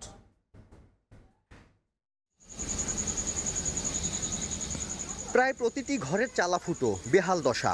জীর্ণ ঘরগুলোতে কোনো রকমে দিন কাটছে সহস্রাধিক পরিবারের। 2002 সালে আশ্রয়ণ প্রকল্পের আওতায় জেলার 5টি উপজেলায় 37টি ব্যারাক নির্মাণ করা হয়। নির্মাণের পর এসব ব্যারাকে 1809টি ভূমিহীন হতদরিদ্র পরিবারের মাথা গোঁজার ঠাঁই হয়। কিন্তু দীর্ঘ 23 বছরেও অবকাঠামোগত সংস্কার না হওয়ায় সবগুলো ব্যারাক এখন বসবাস অনুপযোগী। এছাড়া বেড়িবাঁধের বাইরে অধিকাংশ ব্যারাক নির্মাণ করায় জোয়ারে প্লাবিত হয় প্রতিনিয়ত। এতে ভোগান্তির শেষ নেই বাসিন্দাদের। আমাকে ঘর সরকারের দেশে ঘর থাকতেন না, বৃষ্টিতে টিন নাই, কোনো কিছু নাই, ম্যাডাম সারা নাই। আপনার পানি, জোয়ারের পানি তো ওঠে আর নামে। এই জোয়ারের পানি ঢোকলে কোমর সমান পানি হয় রাস্তায়, ঘরেও আমাকে পানি হয় আডু সমান। সরকারের আবেদন দিছি অনেক, কোনো কার্যকরী হয় না। কিন্তু বর্তমানে আমরা ভাঙ্গা ঘরে থাকি, পলিথিন দিয়ে থাকি। একটু বাতাস আইলেই মনে করেন উড়িয়ে যায়। তবে জেলা প্রশাসন বলছে বরাদ্দ পেলেই সংস্কার করা হবে আশ্রয়ণ প্রকল্পের ব্যারাকগুলো। তারা ভূমিহীন ছিল, ভূমিহীন থেকে তাদেরকে একটা ঘর করে দেওয়া হয়েছে সরকারি অর্থে। সেই ঘরটাকে মেনটেন করে তারা বসবাস করবে, নিজেরা স্বাবলম্বী। এটাই হচ্ছে সরকারের মূল মোটিভ বা উদ্দেশ্য। লোকালি আমরা যদি এই ধরনের কোনো বিষয় আমাদের নজরে আসে এবং সে যদি আসলে অক্ষম হয়, আমরা আমাদের সাধ্যমতো চেষ্টা করি। জেলার 37টি আশ্রয়ণ প্রকল্পের ব্যারাকের মধ্যে বরগুনা সদরে 15টি, পাথরঘাটায় 8টি, আমতলিতে 6টি, তালতলিতে 6টি এবং বেতাগী উপজেলায় 2টি রয়েছে। সাইফুল মিরাজ, সময় সংবাদ, বরগুনা। ভোরের সময় এই ছিল আমার কাছে। পরবর্তী সংবাদগুলো জানাতে সঙ্গে থাকবেন সাখাওয়াত হোসেন শাহ। আলিফ, আপনাকে ধন্যবাদ। আবহাওয়ার তারতম্যে ঝালকাঠিতে ঝরে পড়ছে পেয়ারার ফুলকুড়ি। এতে ফলন বিপর্যয়ের শঙ্কা কৃষকের। এই অবস্থায় সেচসহ বিভিন্ন ওষুধ স্প্রে করার পরামর্শ কৃষি বিভাগের। পলাশ রায়ের পাঠানো তথ্য ও শামীম হোসেনের ছবিতে রিপোর্ট। কখনো সূর্যের চোখ রাঙানি, আবার কখনো ঝুম বৃষ্টি। আবহাওয়ার এই তারতম্যের প্রভাব পড়েছে ঝালকাঠির পেয়ারা বাগানে। জেলার অধিকাংশ বাগানের পেয়ারা গাছে ফুলকুড়ি শুকিয়ে গেছে। আবার কোনো কোনো গাছের পেয়ারা আকারে ছোট ও কালো ছিটা পড়া রোগ দেখা দিয়েছে। এতে ফলন বিপর্যয়ের শঙ্কা কৃষকের। ঋণের টাকায় বাগান করে এখন লোকসান গুনছেন অনেকে। খরার কারণে ফুল যেটা ছিল সেটা মনে করেন ঝরে পড়ে গেছে। পেয়ারা গেল বছরের অর্ধেক ফলন এবং চাষিরা হাহাকার যে কি করে খাবে, কি করে বাঁচবে। কৃষি অফিসে আমরা যোগাযোগ করছি, কিন্তু তারা যেভাবে আমাদের বলতেছে সেইভাবে আমাদের আসলে এটা প্রসেসিং এ কাজ করে না। এই অবস্থায় গাছের গোড়ায় বেশি করে সেচ ও বিভিন্ন ওষুধ স্প্রে করার পরামর্শ কৃষি বিভাগের। সাইপারবেক্টিন গ্রুপের ওষুধ অথবা ম্যানকোজেব গ্রুপের ওষুধ আমরা যদি দিতে পারি অনুমোদিত মাত্রায়, তাহলে আমাদের এই সমস্যাগুলো কেটে যাওয়ার সম্ভাবনা আছে। কৃষি বিভাগের দেওয়া তথ্য মতে জেলার 562 হেক্টর জমিতে পেয়ারার বাগান রয়েছে। আর বাগানে কাজ করে জীবিকা নির্বাহ করছেন প্রায় 5000 পরিবার। সময় সংবাদ, ঝালকাঠি। ঈদের ছুটিতে কুয়াকাটা সমুদ্র সৈকত রূপ পেয়েছে উৎসবের। ঈদের তৃতীয় দিন সকাল থেকেই পর্যটকদের পদচারণায় মুখর সৈকত। এই মুহূর্তে সৈকতের 0 পয়েন্টে আছেন সহকর্মী শিকদার জাবির হোসেন। সরাসরি যাচ্ছি তার কাছে। প্রকৃতি আর সমুদ্রের টানে দূর দূরান্ত থেকে এই সূর্যোদয় ও সূর্যাস্তের বেলাভূমিতে ছুটে আসেন হাজারো পর্যটক। এবার ঈদেও কিন্তু তার ব্যতিক্রম নয়। এবার ঈদে কিন্তু পর্যটকের সংখ্যা অনেক বেড়েছে। তবে এখন এই মুহূর্তে আমরা দেখতে পাচ্ছি কুয়াকাটা সমুদ্র সৈকতে পর্যটকের সংখ্যা একটু কম, যেহেতু একেবারে ভোরের সময়। অর্থাৎ যারা সূর্যোদয় দেখবেন তারা উঠেছেন, আর সূর্যোদয়ে যারা দেখবেন না তারা কিন্তু ওঠেননি, তারা এখনও কিন্তু রুমের মধ্যে রয়েছে। আমরা দেখেছি যে কুয়াকাটার যে সূর্যোদয় দেখার পয়েন্টগুলো, সে পয়েন্টগুলো কিন্তু আসলে ভরে ছিল একেবারে ভোর থেকেই। আমরা জানি যে কুয়াকাটা যেহেতু সূর্যোদয় এবং সূর্যাস্ত দুটি একই স্থানে দাঁড়িয়ে দেখা যায়, সে কারণে একেবারে আমাদের দেশের মধ্যে একমাত্র সমুদ্র সৈকতই কিন্তু এটি। এ কারণেই কিন্তু পর্যটকদের প্রথম পছন্দ কুয়াকাটা, যেহেতু একই স্থানে দাঁড়িয়ে সূর্যোদয় সূর্যাস্ত দুটি দেখা যায়। এ কারণে কিন্তু মানুষদেরকে বেশি টানে কুয়াকাটা। তো সেই লক্ষ্যেই কিন্তু আজ ভোরে পর্যটকরা সৈকতের যে 18 কিলোমিটার এলাকা, 18 কিলোমিটার এলাকায় ছড়িয়ে ছিটিয়ে পড়েছে। অর্থাৎ যে যার মতো করে যেখান থেকে সূর্যোদয় দেখতে পারেন সেভাবেই কিন্তু তারা এখানে এই সৈকতে ছড়িয়ে ছিটিয়ে রয়েছিল। এবং আমরা দেখেছি গতকালও সূর্যাস্ত যখন গিয়েছে সে সময়টাতেও কিন্তু পর্যটকরা খুব ভালোভাবেই উপভোগ করেছেন সূর্যাস্ত। আজ সকালেও কিন্তু তারা সূর্যোদয় উপভোগ করেছেন এবং আজকে আবার সন্ধ্যায় তারা সূর্যাস্ত উপভোগ করবেন। মূলত কুয়াকাটার যে দর্শনীয় যে স্পটগুলো রয়েছে সেই স্পটগুলোর পাশাপাশি সূর্যোদয় সূর্যাস্ত একটা বড় আকর্ষণ কুয়াকাটার পর্যটকদের জন্য। এবার ঈদে পর্যটকরা টানা ছুটির কারণে কিন্তু কুয়াকাটাতে বেশি চেপেছেন।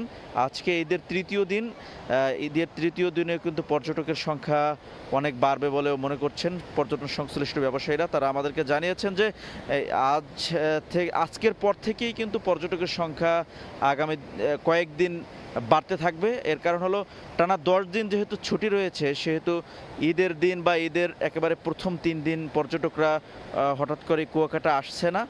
অর্থাৎ প্রতিবার সরকারি ছুটি কম থাকার কারণে ঈদের পরপরই কিন্তু পর্যটকরা পর্যটন কেন্দ্রগুলোতে ছুটে যান, ভ্রমণ পিপাসুরা সেখানে চলে যান। কিন্তু এবার যেহেতু ঈদের ছুটিটা একটু লম্বা, সরকারি ছুটি এবং ঈদের ছুটি, সাপ্তাহিক ছুটি, সেই ছুটিগুলো মিলে 10 দিন থাকার কারণে পর্যটকরা কিন্তু এই টানা এই 10 দিনে কিন্তু পর্যায়ক্রমে এখানে আসতে থাকবে এবং দেশের বিভিন্ন জায়গা থেকেই কিন্তু কুয়াকাটাতে পর্যটকরা আসছেন, সেটি কিন্তু আমরা লক্ষ্য করেছি। এবং আগামী 4 থেকে 5 দিন কিন্তু একটানা পর্যটক থাকবেন এবং এখন যে পরিমাণ পর্যটক রয়েছে তার চেয়ে অধিক হারে পর্যটক বাড়তে পারে, সেটা কিন্তু আমাদেরকে এখানকার হোটেল মোটেল মালিক সমিতির পক্ষ থেকে জানিয়েছেন। তারা প্রত্যাশা করছেন যে পর্যটকের সংখ্যা এর চেয়েও দ্বিগুণ হবে, এই প্রত্যাশাই কিন্তু তারা করছেন। আমরা জানি যে কুয়াকাটার এখন যে যাতায়াতের অবস্থা সারা দেশের সঙ্গে সুন্দর হয়েছে, ভালো হয়েছে, মানে দুর্ভোগহীনভাবেই কিন্তু তারা কুয়াকাটাতে যাতায়াত করতে পারছে। সড়ক পথে যাতায়াতের সুযোগ সৃষ্টি হয়েছে, যার কারণে দেশের প্রায় প্রতিটি জেলা থেকেই কিন্তু কুয়াকাটাতে পর্যটক আগমন করছেন এবং সে কারণেই কিন্তু পদ্মা সেতু চালুর পর থেকে এই কুয়াকাটাতে পর্যটকের সংখ্যা বেড়েছে। আমরা সেটি কিন্তু আসলে লক্ষ্য করেছি গত কয়েক বছর ধরে। আমরা গত ঈদুল আজহাতে দেখেছি, সে সময়ও কিন্তু কুয়াকাটাতে পর্যটকের তিল ধরনের ঠাঁই ছিল না, সৈকতে এমন অবস্থা ছিল। এবারের যে ঈদ, সেই ঈদও আমরা ইতিমধ্যে পর্যটকদের আগমন লক্ষ্য করতে শুরু করেছি। তো আগামী দিনে পর্যটকের সংখ্যা আরও বাড়বে সেই প্রত্যাশাও কিন্তু করা হচ্ছে। কুয়াকাটার মূলত দর্শনীয় বেশ কিছু স্পট রয়েছে। কুয়াকাটার বৌদ্ধবিহার, লেম্বুর বন, ঝাউবন এবং পাশেই যে চর বিজয় সেটি রয়েছে। এবং মূলত কুয়াকাটার মূল আকর্ষণ হচ্ছে সূর্যোদয় সূর্যাস্ত আর প্রকৃতি। আমরা এখন আসলে দেখতে পাচ্ছি যে সমুদ্র সৈকতের বালিয়াড়িতে গা ভাসাচ্ছেন অনেক পর্যটক। একেবারে এই ভোরের মুহূর্ততেও কিন্তু পর্যটকরা সৈকতে নেমে পড়েছেন এবং সৈকতের যে বেঞ্চি রয়েছে সেই বেঞ্চিতেও কিন্তু প্রিয়জনকে সঙ্গে নিয়ে পর্যটকরা গল্প গুজব বিভিন্নভাবে সময় পার করছেন। এখানে নানা শ্রেণী পেশার নানা বয়সী মানুষ সমুদ্র সৈকতে কিন্তু তারা বিভিন্নভাবে আনন্দ উৎসবে মেতে উঠেছেন, তারা কিন্তু বিভিন্নভাবে উৎসাহ এবং আনন্দ নিচ্ছেন। আমরা সেটি কিন্তু দেখতে পাচ্ছি এখানে একেবারে নির্জন পরিবেশে এবং সমুদ্রের যে সুনীল যে ঢেউ এবং বাতাসের যে একটি গর্জন, সেটি কিন্তু আসলে এখানকার পর্যটকরা উপভোগ করছেন এবং তারা কিন্তু সমুদ্রের ঢেউয়ের সঙ্গে সঙ্গে দুলছেন। তারা বিভিন্নভাবে সমুদ্রের এই সুন্দর প্রকৃতিকে তারা কিন্তু উপভোগ করছেন। তারা কিন্তু তাদের যে পরিবার পরিজনকে সুন্দর একটি সময় দিতে পারছেন সমুদ্র সৈকতে এসে। এজন্য কিন্তু অনেক পর্যটকরাই উচ্ছ্বসিত, অনেক পর্যটকরাই আনন্দ প্রকাশ করেছেন। তাদের সঙ্গে আমরা কথা বলেছি, তারা বলছেন যে সমুদ্রের টান এবং প্রকৃতির টান এ দুটো তাদেরকে কাছে টেনেছে, যার ফলশ্রুতিতে তারা কুয়াকাটা ছুটে এসেছেন। তারা সমুদ্রের সঙ্গে নিজেদের ঈদকে উদযাপন করছেন, এই প্রকৃতি এবং হিমেল হাওয়াকে তারা উপভোগ করছেন এবং তারা কিন্তু সমুদ্রের যে মূল আকর্ষণ, সেই আকর্ষণগুলো উপভোগ করছেন। তো কুয়াকাটা সমুদ্র সৈকত যেহেতু সূর্যোদয় এবং সূর্যাস্তের জন্য বিখ্যাত, সে কারণে কুয়াকাটাতে পর্যটকরা বেশি আগমন করে থাকেন এবং সূর্যোদয় এবং সূর্যাস্ত দেখার জন্য তারা অধীর আগ্রহে অপেক্ষা করেন এবং সূর্যোদয় সূর্যাস্ত দেখার মাধ্যমে তাদের যে ভ্রমণ, সে ভ্রমণের সার্থকতা তারা নিশ্চিত করেন। তো আমরা সেটি কিন্তু লক্ষ্য করেছি, আজ ভোরে তারা বেরিয়ে পড়েছেন সৈকতে এবং সূর্যাস্তের যে সুন্দর মুহূর্ত, সে মুহূর্ত প্রিয়জনকে সঙ্গে নিয়ে, পরিবার পরিজনকে সঙ্গে নিয়ে তারা উপভোগ করেছেন, এটি আমরা আসলে দেখেছি। তো এতটুকুই ছিল কুয়াকাটা সমুদ্র সৈকত থেকে আমার কাছে সব শেষ।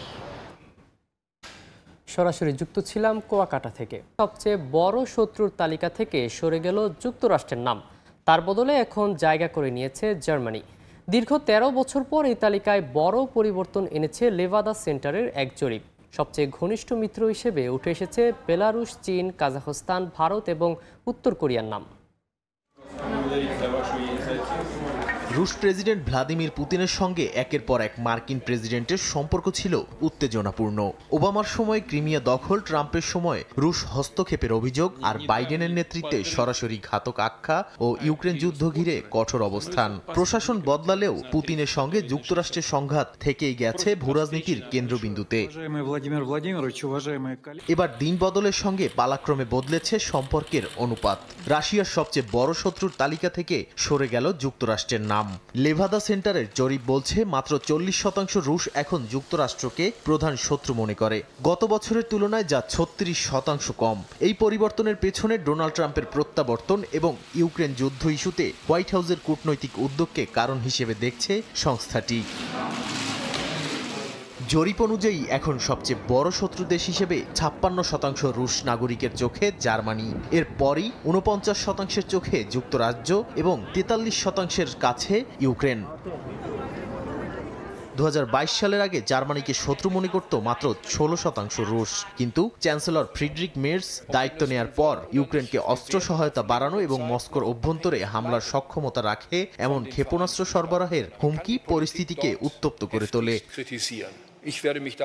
রুশ পররাষ্ট্রমন্ত্রী সের্গেই ল্যাভরভ বলেন, জার্মানি এখন যুদ্ধের সরাসরি অংশীদার, আর ইতিহাসের পুনরাবৃত্তি ঘটিয়ে তারা আবারও ধ্বংসের দিকে হাঁটছে বলে হুঁশিয়ারি দেন তিনি।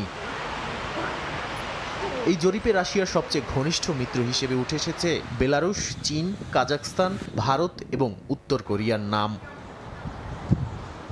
নাদিম মারজান, সময় সংবাদ। ইসরায়েলের পরমাণু স্থাপনা, প্রতিরক্ষা সক্ষমতা এবং আন্তর্জাতিক সম্পর্ক সংক্রান্ত হাজার হাজার গোপন নথি সংগ্রহের দাবি করেছে ইরানের গোয়েন্দা বিভাগ। যে কোনো সময় এ নথি ফাঁস করে দেওয়ারও হুমকি দিয়েছে তেহরান, যদিও ইসরায়েল এখনও আনুষ্ঠানিকভাবে এ বিষয়ে মন্তব্য করেনি। এদিকে ইরানকে পারমাণবিক সমৃদ্ধকরণ করতে দেয়া হবে না বলে সাফ জানিয়েছেন মার্কিন প্রেসিডেন্ট ডোনাল্ড ট্রাম্প।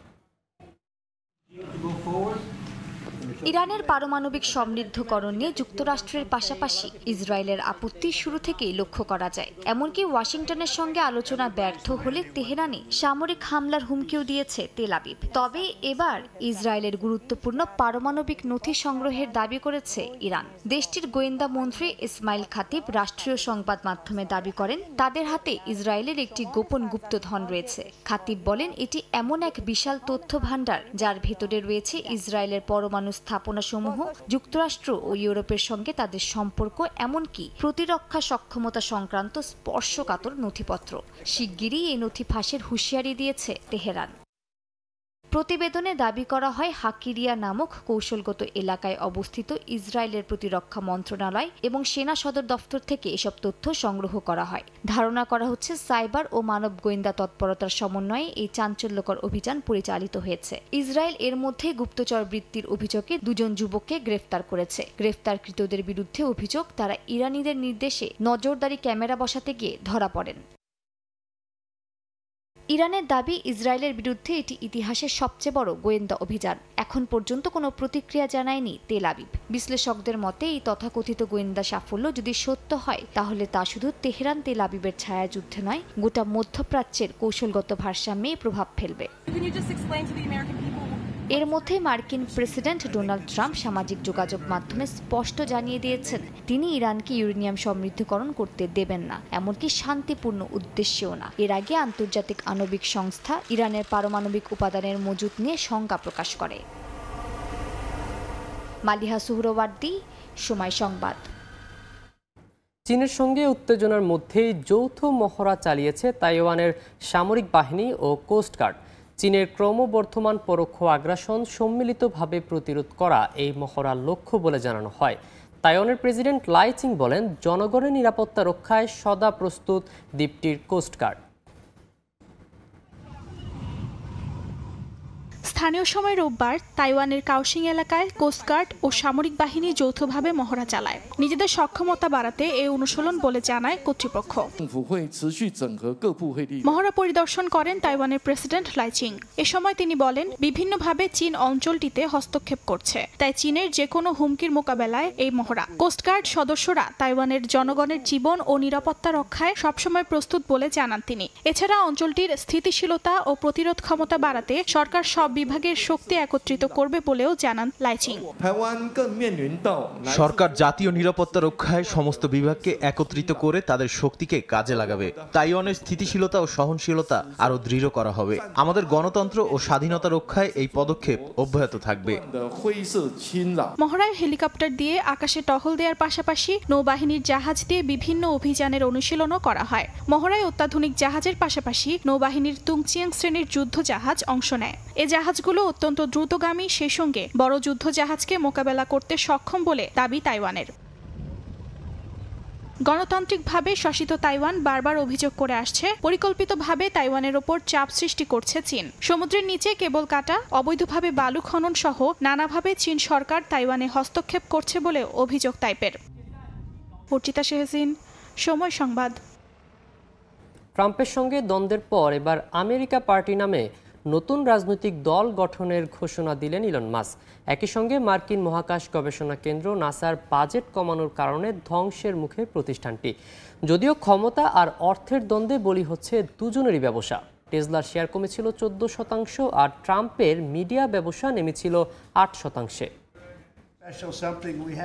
মার্কিন ধনকুবের ইলন মাস্ক আর নিজের ক্ষমতা ও জনপ্রিয়তার যথাযথ ব্যবহার করে দ্বিতীয়বারের মতো প্রেসিডেন্ট নির্বাচিত হন ডোনাল্ড ট্রাম্প। কিন্তু সম্প্রতি ট্রাম্পের $2.4 ট্রিলিয়ন ব্যয় বাজেটকে বিকৃত ও জঘন্য বলে সমালোচনা করেন মাস্ক। পাল্টা জবাবে ট্রাম্প হুমকি দেন মাস্কের কোম্পানিগুলোর ফেডারেল কন্ট্রাক্ট বাতিল করার। এর ফলশ্রুতিতে দুই মিত্রের সম্পর্ক যায় ভেস্তে।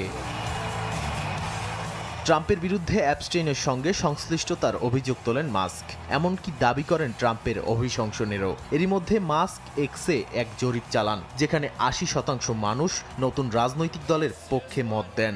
এরপর মাস্ক ঘোষণা দেন জনগণ তাদের সিদ্ধান্ত জানিয়ে দিয়েছে, গঠন করা হবে নতুন রাজনৈতিক দল। আর দলটির প্রস্তাবিত নাম আমেরিকা পার্টি। কিন্তু এই দ্বন্দ্বের চরম খেসারত দিতে পারে নাসা। ট্রাম্প প্রশাসনের নতুন বাজেটে 40টি মহাকাশ মিশন বন্ধের প্রস্তাব দেওয়া হয়েছে। এ কারণে বাজেট কমছে প্রায় অর্ধেক। বাতিল হতে পারে প্লুটো ও মঙ্গল গ্রহে চালু থাকা মিশন সহ জলবায়ু পর্যবেক্ষণের প্রকল্পগুলো। ইউরোপীয় মহাকাশ সংস্থার সঙ্গেও অনেক যৌথ প্রকল্প এখন অনিশ্চয়তার মুখে। ট্রাম্প মাস্ক সংঘাতে কাঁপছে শেয়ার বাজারও। টেসলার দরপতন 14%, ট্রাম্প মিডিয়ার 8% নেমেছিল। আর সেই সুযোগে রাশিয়ার সাবেক প্রেসিডেন্ট মেদভেদেভ কৌতুক করে বলেন, ট্রাম্প মাস্কের শান্তি চুক্তি করিয়ে দেবে রাশিয়া, তবে শর্ত শুধু একটাই, পারিশ্রমিক হিসেবে দিতে হবে স্টারলিংকের শেয়ার। নাদিম মারজান, সময়। শান্তির বার্তা নিয়ে এবার যুক্তরাজ্যে পৌঁছেছে পাকিস্তানের কূটনৈতিক দল। এর আগে যুক্তরাষ্ট্র সফরে মার্কিন কংগ্রেসে ভারতীয় আগ্রাসন সহ বিভিন্ন ইস্যুতে পাকিস্তানের অবস্থান তুলে ধরে দলটি। একই সঙ্গে নয়াদিল্লি যদি আবারও হামলার চেষ্টা করে তাহলে কঠোর জবাবের হুঁশিয়ারি দেয় ইসলামাবাদ। এর মধ্যেই নয়াদিল্লিতে ভারতের প্রধানমন্ত্রীর সঙ্গে বৈঠক করেছেন ব্রিটেনের পররাষ্ট্রমন্ত্রী। বৈঠকে কাশ্মীর ইস্যুতে সন্ত্রাস বিরোধী পদক্ষেপ জোরদারে দুই দেশ যৌথভাবে কাজ করবে বলে জানানো হয়। যুক্তরাষ্ট্র সফর শেষে লন্ডনে পৌঁছেছেন পাকিস্তানের 9 সদস্যের প্রতিনিধি দল। দলের নেতৃত্বে রয়েছেন সাবেক পররাষ্ট্রমন্ত্রী ও পাকিস্তান পিপলস পার্টি চেয়ারম্যান বিলাওয়াল ভুট্টো। তার সফর সঙ্গী হিসেবে রয়েছেন শেরি রেহমান, হিনা রব্বানী, খুররম দস্তগীর সহ অভিজ্ঞ কূটনীতিকরা। ভারতের সঙ্গে উত্তেজনার মধ্যেই শান্তির বার্তা নিয়ে এই সফর শুরু করে পাকিস্তানের প্রতিনিধি দল। এর আগে যুক্তরাষ্ট্রে 5 দিন ব্যাপী সফরে জাতিসংঘ, মার্কিন কংগ্রেসের সদস্য ও বিশ্ব নেতাদের সঙ্গে 50টিরও বেশি বৈঠক করেন দলের সদস্যরা। এ সময় ভারতীয় আগ্রাসন, পানি নিয়ে রাজনীতি এবং কাশ্মীর ইস্যুতে পাকিস্তানের অবস্থান তুলে ধরে প্রতিনিধি দলটি। শান্তি ও সংলাপই পাকিস্তানের মূল লক্ষ্য উল্লেখ করা হয়। তবে ভারত যদি আবারও হামলার চেষ্টা করে তাহলে কঠোর জবাব দেওয়া হবে বলে হুঁশিয়ারি উচ্চারণ করেন দলের সদস্য শেরি রেহমান। এসব বৈঠকে সিন্ধু পানি চুক্তির বিষয়টিও উঠে আসে। ট্রাম্প এই চুক্তিকে স্থায়ী সমাধান মনে করে ভুল করেছিলেন বলে মন্তব্য করে পাকিস্তানের প্রতিনিধি দল। এদিকে পাকিস্তানের চলমান সফরের মধ্যেই শনিবার নয়াদিল্লিতে ভারতের প্রধানমন্ত্রী নরেন্দ্র মোদীর সঙ্গে বৈঠক করেন ব্রিটেনের পররাষ্ট্রমন্ত্রী ডেভিড ল্যামি। কাশ্মীরে হামলার ঘটনার পর সন্ত্রাস বিরোধী সহযোগিতা সম্প্রসারণের লক্ষ্যে যৌথভাবে কাজের আগ্রহ প্রকাশ করেন তারা। প্রধানমন্ত্রী নরেন্দ্র মোদী এবং পররাষ্ট্রমন্ত্রী এস জয়শঙ্করের সঙ্গে বৈঠক হয়েছে। সন্ত্রাসবাদ মোকাবেলায় একসঙ্গে কাজের বিষয়ে আলোচনা করেছি। আগামী দিনে এই আলোচনা অব্যাহত থাকবে।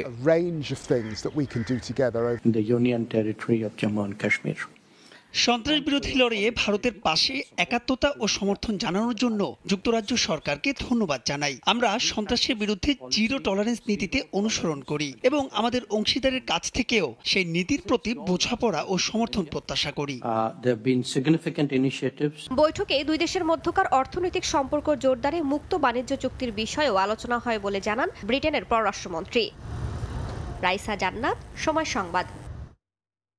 ভয়াবহ দাবানলে পুড়ছে ভারতের জম্মু ও কাশ্মীরের বিস্তীর্ণ বনাঞ্চল। দাবদাহের মধ্যেই আগুন ছড়াতে থাকে দ্রুত, তবে সময় মতো পৌঁছে নিয়ন্ত্রণে আনে বন বিভাগের কর্মীরা। স্থানীয় সময় রোববার রিয়াসি জেলার ঘন জঙ্গলে হঠাৎ ছড়িয়ে পড়ে আগুন। প্রচণ্ড তাপে শুকিয়ে যাওয়া পাতায় মুহূর্তেই ছড়িয়ে পড়ে লেলিহান শিখা। বনকর্মীরা স্থানীয়দের সহায়তায় আগুন নেভাতে শুরু করেন। ঘটনাস্থলে ছুটে যান বন বিভাগ, সামাজিক বনায়ন ও ফরেস্ট প্রোটেকশন ফোর্সের সদস্যরা। গ্রীষ্মের এই সময়টাতেই সবচেয়ে বেশি ঝুঁকিতে থাকে বনাঞ্চল। মাটিতে ছড়িয়ে থাকা শুকনো পাতায় সামান্য একটি স্ফুলিঙ্গই তৈরি করতে পারে ধ্বংসাত্মক আগুন। প্রকৃতির উপর নেমে আসে বিপর্যয়।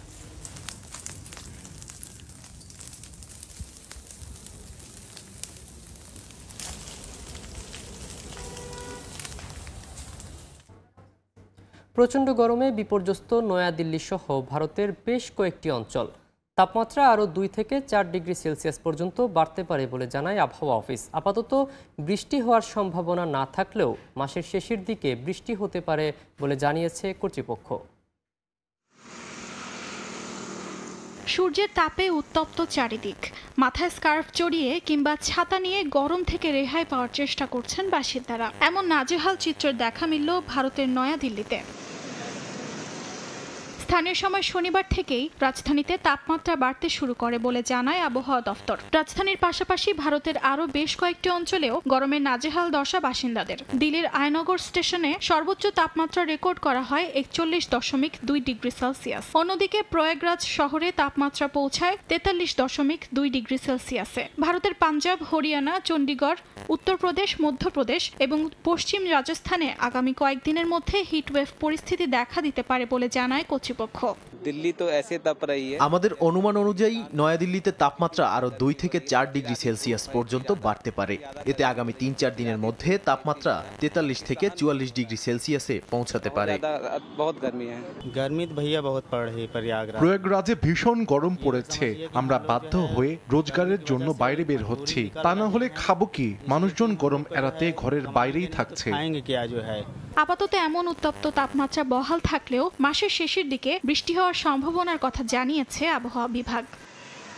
অর্জিতা শেহসিন, সময় সংবাদ। ইতালিতে চলছে রেফারেন্ডাম 2025 বা গণভোট। আদালতের নির্দেশে 2 দিন ব্যাপী এই গণভোটে নাগরিকত্ব আইনসহ 5টি গুরুত্বপূর্ণ বিষয়ের উপর মত দিচ্ছেন ভোটাররা। প্রস্তাব পাশ হলে লাভবান হবেন প্রায় 15 লাখ বিদেশি নাগরিক, যার মধ্যে আছেন অন্তত 60,000 বাংলাদেশি প্রবাসী। ইতালি থেকে মাকসুদ রহমানের তথ্যচিত্রে রিপোর্ট। ইতালিতে স্থানীয় সময়ে রোববার সকাল 7টা থেকে রাত 11টা এবং সোমবার সকাল 7টা থেকে বিকেল 3টা পর্যন্ত অনুষ্ঠিত হচ্ছে গণভোট। 5টি আলাদা ব্যালটে ভোটাররা জানাচ্ছেন হ্যাঁ বা না।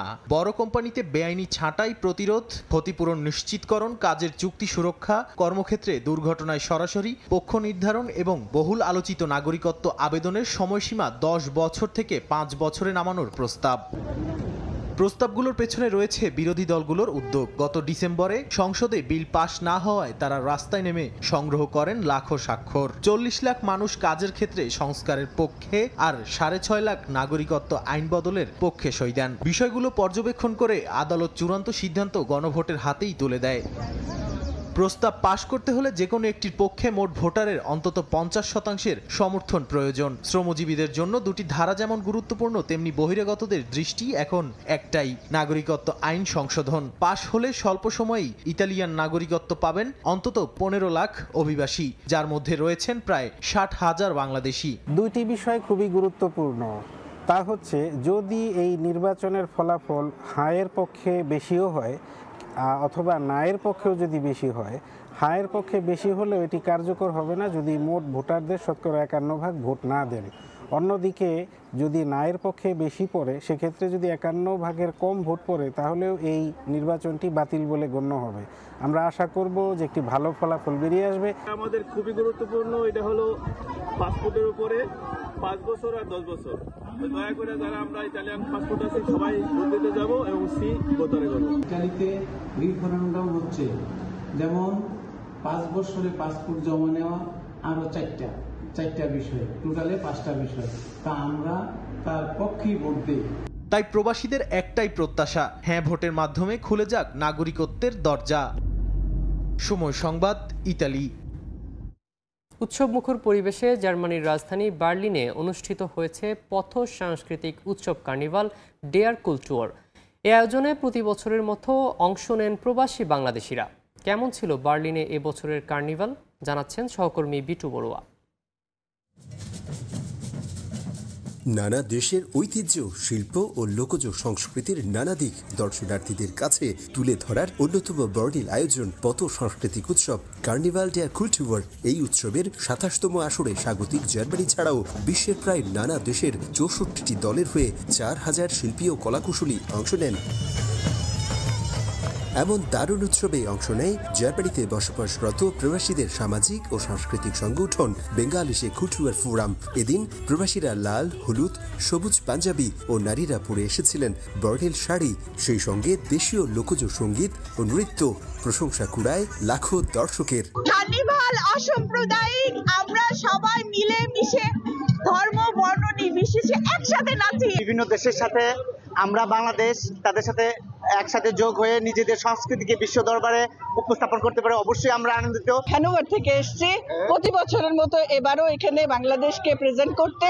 আমরা প্রতি বছরের মতো এবারও আমাদের বিখ্যাত কার্নিভালটা কইতে আমরা অংশগ্রহণ করছি। এই বছরের পথ সাংস্কৃতিক উৎসবটিতে ছিল বরাবরের মতোই কঠোর নিরাপত্তা ব্যবস্থা। সব ধরনের অপ্রীতিকর ঘটনা এড়াতে মোতায়েন ছিল নিরাপত্তা বাহিনীর কয়েক হাজার সদস্য।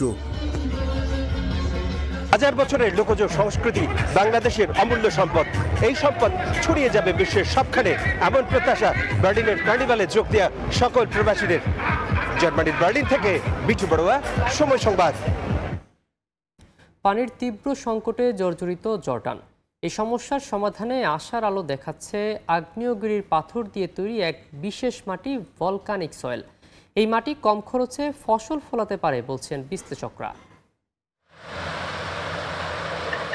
জর্ডানের রাজধানী আম্মানের উত্তরের মারফাকে পুরোদমে চলছে খনন কার্যক্রম। আধুনিক যন্ত্র দিয়ে আগ্নেয়গিরির পাথর পিষে তৈরি করা হচ্ছে সূক্ষ্ম বালি, যা থেকে তৈরি হচ্ছে ভলকানিক সয়েল নামের এক বিশেষ মাটি। 2019 সালে জর্ডানের ওয়াতাদ নামের একটি প্রতিষ্ঠান এই মাটি তৈরির কাজ করে। কোম্পানির প্রধান মোহাম্মদ আল মানাসির জানান, ভলকানিক সয়েল লবণ প্রতিরোধ করতে সক্ষম, পাশাপাশি এই মাটিতে আগাছাও কম হয়। এটি অনেক কম খরচে ফসল ফলাতে পারে। জর্ডানের কৃষিবিদ হাদিল জানান, এই মাটি ব্যবহার করলে 60% কম পানি এবং 80% কম সার লাগে।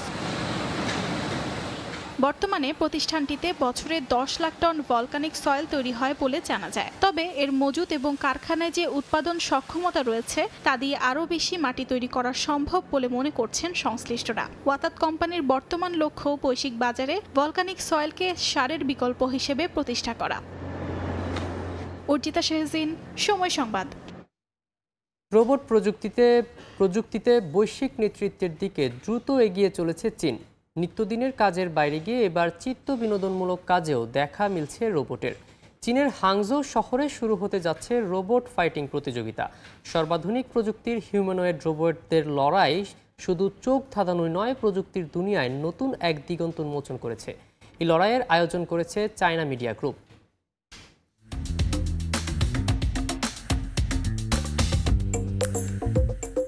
দৌড় প্রতিযোগিতার পর এবার বক্সিং প্রতিযোগিতায় নামছে চীনের humanoid robot. Hangzhou Olympic sports সেন্টারে ম্যাক কমব্যাট অ্যারিনা নামের এই প্রতিযোগিতার আয়োজন করেছে চায়না মিডিয়া গ্রুপ। এই রোবটগুলো মারবে straight punch, hook, side kick, আর পড়ে গেলে উঠে দাঁড়াবে কয়েক সেকেন্ডেই। প্রতিযোগিতায় অংশ নিচ্ছে চীনের স্থানীয় প্রযুক্তি প্রতিষ্ঠান ইউনিট্রি রোবোটিক্স সহ একাধিক কোম্পানির তৈরি হিউম্যানয়েড রোবট। কন্টেস্টে থাকবে এক্সিবিশন ও কম্পিটিটিভ এই দুই ধরনের ম্যাচ। ইউনিট্রির মার্কেটিং ম্যানেজার বলেন, এক একটা লেগ সুইংয়ের মতো মুভের পেছনে মিলিসেকেন্ডের ভেতর সেন্সর থেকে তথ্য বিশ্লেষণ করে শরীরের অবস্থান বুঝে মোটরের নির্দেশনা দিতে হয়। এমন প্রতিটি অ্যাকশনের পেছনে রয়েছে উচ্চ গতির অ্যালগোরিদম, সেন্সর রেসপন্স আর গতিশীল মোটর নিয়ন্ত্রণ। প্রতিযোগিতার আগেই চলছে টানা অনুশীলন। মানুষের মতো মারামারি করানোর জন্য প্রতিটি অ্যাকশন বিশেষভাবে অনুশীলন করাতে হচ্ছে বলে জানান ইউনিট্রির বোর্ড সদস্য ওয়াং সিশিন। তিনি বলছেন, বিশেষ এই ফাইটিং মুভ আর অ্যান্টিফল ক্যাপাসিটির কারণে এসব রোবট টিকে থাকতে পারছে কঠিন সংঘর্ষেও। রোবট যখন পা ঘোরানোর মতো অ্যাকশন নেয়, তখন তার শরীরের ভারসাম্য বজায় রাখা, সেন্সর থেকে তথ্য বিশ্লেষণ করা আর মোটর কন্ট্রোল করা সবকিছুই একসাথে ঘটে যায় চোখের পলকে।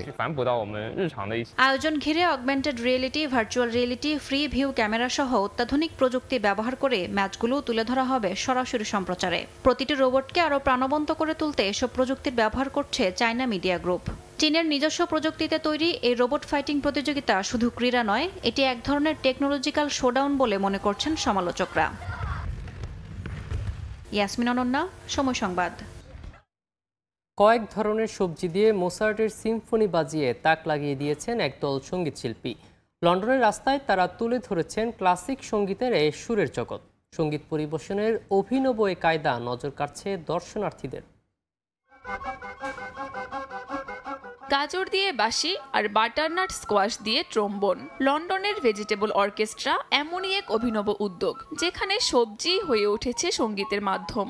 দর্শনার্থীদের অবাক করে দিয়েই লন্ডনের গার্সনের ফার্ম শপের সামনে এই ব্যতিক্রমী কনসার্টে বাজল মোজার্ট থেকে শুরু করে ডিজনির গান।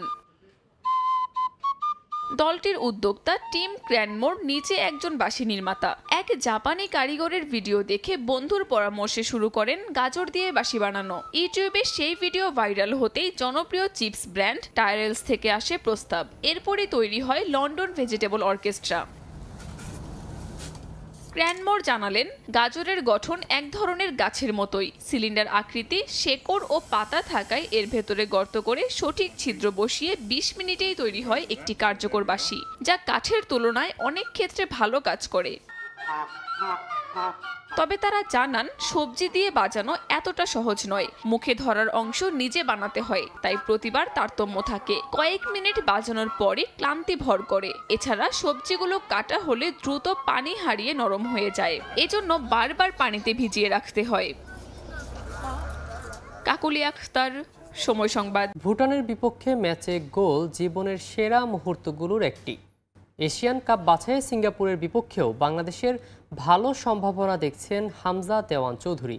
গুরুত্বপূর্ণ এই ম্যাচ নিয়ে বিস্তারিত পরিকল্পনাও করেছেন হাভিয়ের কাবরেরা। সময় সংবাদে হামজা জানান, সিঙ্গাপুরের বিপক্ষে আগ্রাসী ফুটবল খেলতে চায় বাংলাদেশ। হামজার সাক্ষাৎকার নিয়েছেন সাজিদ মুস্তাহিদ। এই মুহূর্তে আমাদের সঙ্গে আছেন হামজা দেওয়ান চৌধুরী। বাংলাদেশের ফুটবল যিনি আসার পর একটা নতুন মাত্রা পেয়েছে, আমরা তার সঙ্গে কথা বলবো। এবং যেহেতু সামনে বাংলাদেশের ম্যাচ রয়েছে একটা গুরুত্বপূর্ণ সিঙ্গাপুরের বিপক্ষে, সেই ম্যাচ নিয়ে তার পরিকল্পনা, তার ইংল্যান্ডের জীবন, ক্লাব ক্যারিয়ার সব কিছু নিয়ে আমরা কথা বলবো। আমাদের সঙ্গে আছেন হামজা চৌধুরী। হামজা ভাই, welcome to Bangladesh and also সময় টিভিতে আপনাকে স্বাগত জানাচ্ছি। ওয়ালাইকুম আসসালাম। গতবার খুব শর্ট টাইমের জন্য এসেছিলেন, এবার একটু লং টাইমের জন্য। এবার মানে কেমন পার্থক্য দেখছেন? আসলে বেশি বাড়িতে পারছি না, ট্রেনিং ক্যাম্পের মাঝে আছি। আসলে বহুত কাম আছে, ট্রেনিং, মিটিং অকল। এই দিনও আর জমাতে গেছিলাম ফ্রাইডের মাঝে।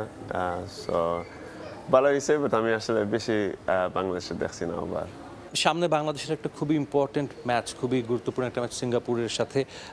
আপনি কতটা ফোকাসড এই ম্যাচ নিয়ে? খুব ফোকাসড। আমরা খুব কনফিডেন্স পাইছি India from the India game. So আমরা জানি আমার বড় চান্স আছে, but the ball's in our court, you know. আমরা দেশে খেলতেছি, অত সাপোর্ট লইয়া, আর আমরা টিম খুব ইমপ্রুভ হয়েছে। সো বড় অপরচুনিটি আছে, আমরা সাকসেসফুলি লাগে ইনশাআল্লাহ। ভুটানের বিপক্ষে ম্যাচে আপনার প্রথম ইন্টারন্যাশনাল গোল, কেমন অনুভূতি ছিল? এত মানুষের সামনে এত একটা গোল করছেন। হয়, খুব প্রাউড। আমি আমার বউ আর আমার ফ্যামিলি হয়েছি যে maybe the top two proudest moments of my career. অত মানুষ ফ্রেন্ডলি গেম দেখছে, আর ম্যাচের আগে যে স্টেডিয়ামের বাইরে সাপোর্ট করছে, অত ভালো লাগছে। সো অত প্রাউড, বড় প্রাউড মোমেন্ট আছিল আমার লাগে। সামনে সিঙ্গাপুরের বিপক্ষে ম্যাচ, এই ম্যাচটা নিয়ে আপনাদের গেম প্ল্যানটা কেমন হচ্ছে? সিঙ্গাপুরের বিপক্ষে বাংলাদেশ অনেক দিন পর খেলবে, অলমোস্ট 10 years, এবং সিঙ্গাপুর দলটা সম্পর্কে আপনারা কতটুকু জানেন এবং কেমন প্ল্যানিং করছেন এই ম্যাচ নিয়ে? খুব ডিটেল করে প্ল্যানিং হয়েছে, বাট আমরা হইতেছি যে আমরা চাইছি আমরা ওন টিমে কনসেন্ট্রেট করতাম। আমরা দেখতেছ যে সবাই দেখতে পারে যে আমরা খুব ইমপ্রুভ করতেছি। আর একবার যে আমি হয়েছি আমার মাঠও, আমার দেশও, আমার সাপোর্টের সঙ্গে, আমরা টিমও কনসেন্ট্রেট করতাম, আর একবারে অ্যাগ্রেসিভ মানা লইয়া খেলতাম, আর ইনশাল্লাহ অত করলে আমরা জিতব। Sajid Mustahid, Somoy Sangbad, Dhaka. Bangladesh Singapore high voltage ম্যাচে হামজা সমিতদের উৎসাহ যোগাতে গ্যালারিতে থাকবেন ক্রিকেট, ফুটবল সহ বিনোদন জগতের এক ঝাঁক তারকা। মাঠ ফুটবলারদের নিরাপত্তায় কাজ করবে সোয়াট টিম। বাফুফের সভাপতি তাবিত আউয়াল। ভুটান ম্যাচের তিক্ত অভিজ্ঞতা থেকে শিক্ষা নিয়ে এশিয়ান কাপ বাছাইয়ের ম্যাচে অনাকাঙ্ক্ষিত পরিস্থিতি এড়াতে সতর্ক থাকবে ফেডারেশন। এই ম্যাচ ঘিরে দেশের 8 বিভাগে জমকালো আয়োজনের পরিকল্পনা আছে বাফুফের। তবে বৃষ্টি থাকলে আয়োজনে ব্যাঘাত হতে পারে বলেও জানান তাবিত। 10 জুন ব্লকবাস্টার ম্যাচের অপেক্ষায় নতুন রূপে সেজে ওঠা জাতীয় স্টেডিয়াম। হামজা সমিত ফাহমিদুলদের ছোঁয়ায় ফুটবলে তৈরি হয়েছে নবজাগরণ। হারানো গৌরব ফিরে আসায় মাঠমুখী হয়েছেন দর্শক। ভুটানের বিপক্ষে গত 4 জুন তারই এক ঝলক দেখেছে দেশের ফুটবল প্রেমীরা। গেট ভেঙে মাঠে দর্শকদের ঢুকে পড়া সহ নানা অপ্রীতিকর অবস্থায় পড়ে ফেডারেশন। টিকিট নিয়েও পোহাতে হয়েছে নানা ঝক্কি ঝামেলা। বাংলাদেশ সিঙ্গাপুর ম্যাচে এমন ঘটনার পুনরাবৃত্তি চায় না বাফুফে। হামজাদের নিরাপত্তায় কাজ করবে সোয়াত টিম। খেলা চলমান অবস্থায় যেসব জায়গায় উইকনেস থাকতে পারে, রেস্টরুম বলেন, সিঁড়ি দিয়ে উঠানামার কথা বলেন, in case of emergency exit gate বলেন, আমরা সব ইভেন্ট বা আনফোর্সিন ইভেন্টের জন্য প্রস্তুত রাখবো। সবার নিরাপত্তা নিয়ে আমরা অত্যন্ত সিরিয়াস। এখানে আমরা পুলিশের সাথে কন্ট্যাক্ট করেছি, আর্মির সাথে কন্ট্যাক্ট করেছি, নিজস্ব আমাদের প্রাইভেট সিকিউরিটিও আছেন এবং থাকবেন। হামজা জামালদের জন্য গ্যালারিতে গলা ফাটাতে চেয়েছেন ক্রিকেট, ফুটবল সহ অন্যান্য ডিসিপ্লিনের তারকারাও। এমনকি টাইগারদের সাবেক ওয়ানডে অধিনায়ক তামিম ইকবালও আগ্রহ দেখিয়েছেন মাঠে বসে এ ম্যাচ দেখতে। বাফুফেও রেখেছে বড় চমক। সভাপতি জানালেন, ফুটবলারদের অনুপ্রাণিত করতে তারকায় ঠাসা থাকবে জাতীয় স্টেডিয়ামের গ্যালারি। অনেক খ্যাতিমান নোন ক্রিকেটার্সরাও থাকবে, আমাদের কিছু যারা অভিনেত্রী বা অভিনেত্রী সিনেমা করে বা নাটক করে তারাও থাকবে, বিহাইন্ড দি সিনস যারা অনেক কাজ করে টেকনিক্যালি, কোচিং স্টাফ বলেন বা মিডিয়া প্রডিউসার্স, তারাও থাকবে। সকলেই কিন্তু গ্যালারিতেও থাকবে, ভিআইপি বক্সেও থাকবে এবং প্রাইভেট বক্সও থাকবে।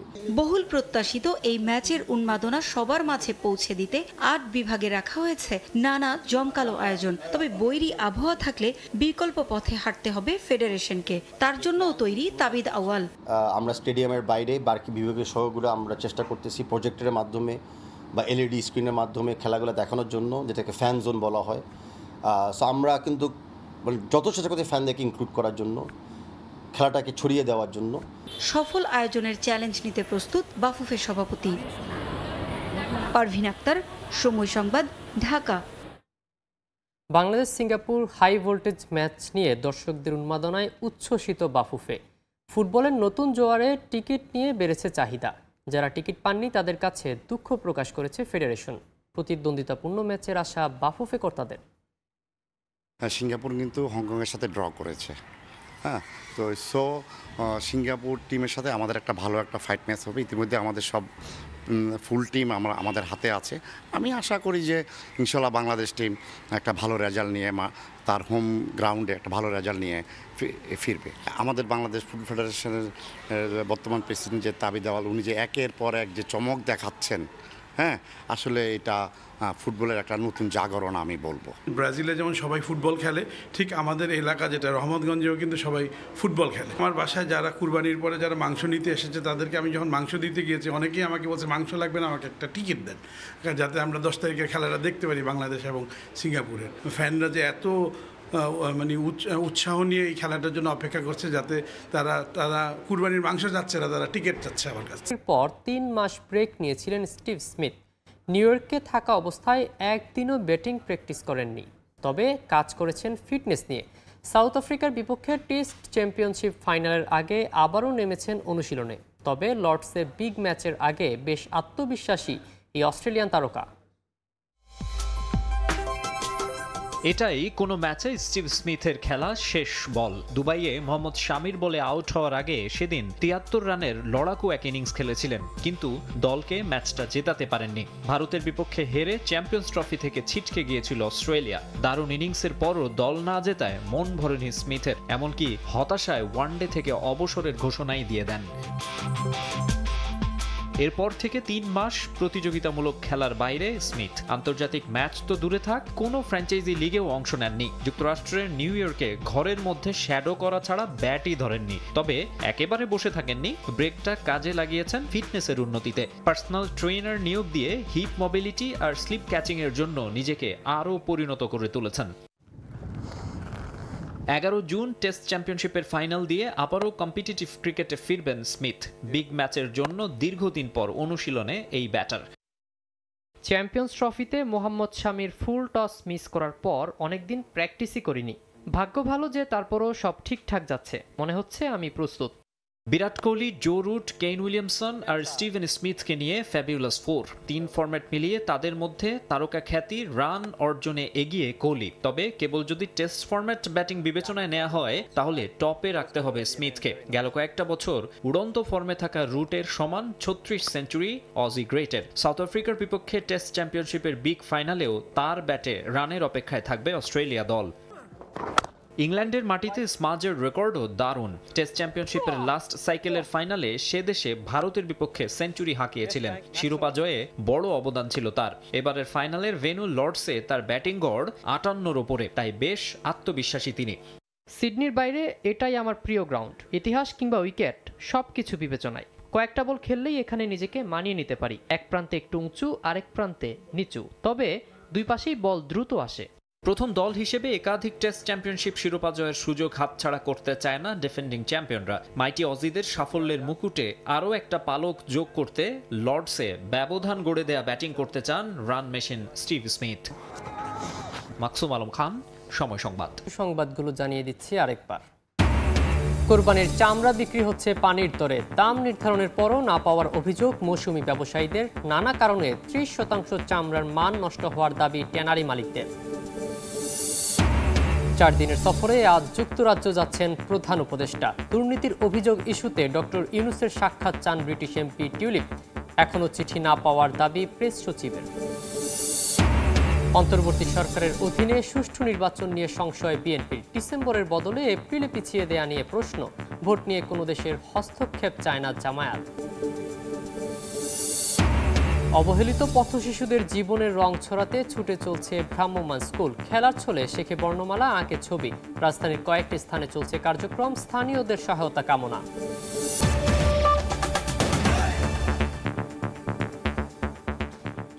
এই ছিল ভোরের সময়। সঙ্গে থাকুন সময়ের।